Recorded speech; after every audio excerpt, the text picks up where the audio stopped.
কোন দিশে গতি কৰিছে আমাৰ সমাজখন। আজিকালি এজনী গাভৰু ছোৱালীতকৈ এগৰাকী বোৱাৰীৰ বেছি বিএফ থাকে বুলি ক'লো আচলতে বেয়া নহ'ব। এনেকুৱাইতো বৰ্তমান সময়ত আমাৰ সমাজত কিছুমান ঘটনা ঘটি আছে যিবিলাক আচলতে একেবাৰে লজ্জাজনক। মই সকলো বিবাহিত আচলতে মহিলাকে এইটো কথা কোৱা নাই, কিন্তু বৰ্তমান সময়ত এনেকুৱা এটা ঢৌ আহিছে আচলতে। এই ঢৌত বহুতো বোৱাৰী এনেকুৱা পৰকীয়া প্ৰেমত আচলতে পৰিছে, যাৰ পৰা বহুতে মোক কুৱেশ্যন সুধি আছে বা বহুতে মোক আচলতে ফোন কৰি সুধিছে যে কলিযুগ এইটো একেবাৰে অন্তিম সময় নেকি বা কলিযুগ শেষ হোৱাৰ দিশে নেকি, এনেকুৱা ধৰণৰ আচলতে মোৰ হাতলৈ কুৱেশ্যন আহিছে। তো তাৰ ওপৰত আজি মই আপোনালোকক উত্তৰ দিবলৈ যাম, বা কলিযুগ শেষ হবলৈ গৈ আছে নেকি এই বিষয়ে মই কথা পাতিম। আৰু আমাৰ শাস্ত্ৰত লিখা আছে যে যেতিয়া আমাৰ কলিযুগৰ একেবাৰে অন্তিম সময় আহিব বা কলিযুগৰ একেবাৰে মাজভাগৰ সময়খিনিতো এগৰাকী স্ত্ৰীয়ে বা এগৰাকী মহিলাই প্ৰায় 4-5 জন পুৰুষৰ সৈতে আচলতে সম্পৰ্ক ৰাখিব, আৰু এনেকুৱা বিলাকে আচলতে আমাৰ সমাজত বৰ্তমান সময়ত ঘটি আছে।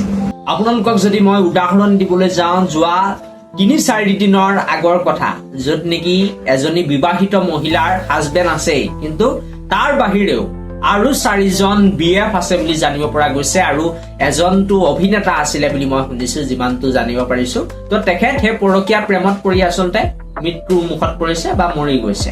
গতিকে এনেকুৱা ধৰণৰ যেতিয়া আমাৰ সামাজিক মাধ্যমত কথা বতৰা চলি থাকে, তাৰ পৰা আচলতে বহু মানুহৰ মাইণ্ডত এইটোৱে আহি যায় যে আমিও তেনেকুৱা প্ৰেমে কৰিম, আমিও পৰকীয়া প্ৰেমৰ ফালে আচলতে যাম, এনেকুৱা ধৰণৰ আচলতে মাইণ্ডত কথা বতৰা আহি যায়। গতিকে আপোনালোকৰ মাইণ্ডত যিটো কুৱেশ্যন আছে যে কলিযুগ একেবাৰে সমাপ্তিৰ দিশে গতি কৰিছে নেকি, সেই প্ৰশ্নটোৰ উত্তৰ আপোনালোকক দিব বিচাৰিম যে কলিযুগৰ এয়া মাথো এক আৰম্ভণিহে।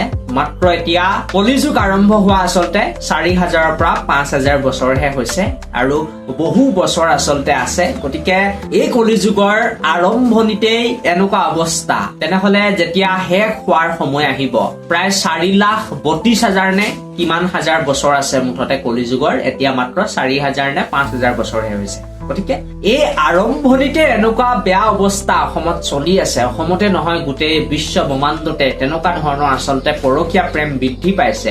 যেতিয়া আমাৰ কলিযুগ একেবাৰে সমাপ্তিৰ দিশে গতি কৰিব, তেতিয়া আচলতে কেনেকুৱা এটা ৰূপ লব সেইটোহে আচলতে দেখাটো লক্ষণীয় হব।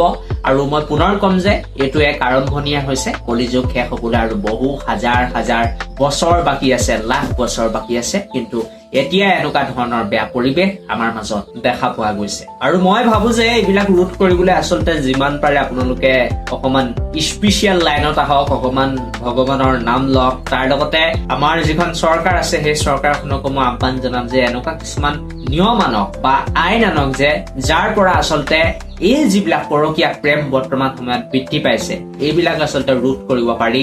আৰু আমাৰ যি উঠি অহা প্ৰজন্ম আছে আচলতে সেই প্ৰজন্ম যাতে ধ্বংসৰ দিশে নাযায়, পৰকীয়া প্ৰেমত পৰি যাতে মৃত্যুৰ মুখত পৰিবলগীয়া নহয়, তাৰ বাবে আচলতে অতি সোনকালেই চৰকাৰো মই ভাবো যে এখন আইন আনিব লাগে, আৰু সেই আইনখনে যাতে ৰোধ কৰিব পাৰে, অলপ হলেও যাতে বস্তুবিলাক আমি কন্ট্ৰলত ৰাখিব পাৰো, এইটোৱে মই আশা কৰিম। বাকী যি কি নহওক এই ভিডিঅ'টো ইমানটোৱে আছিল।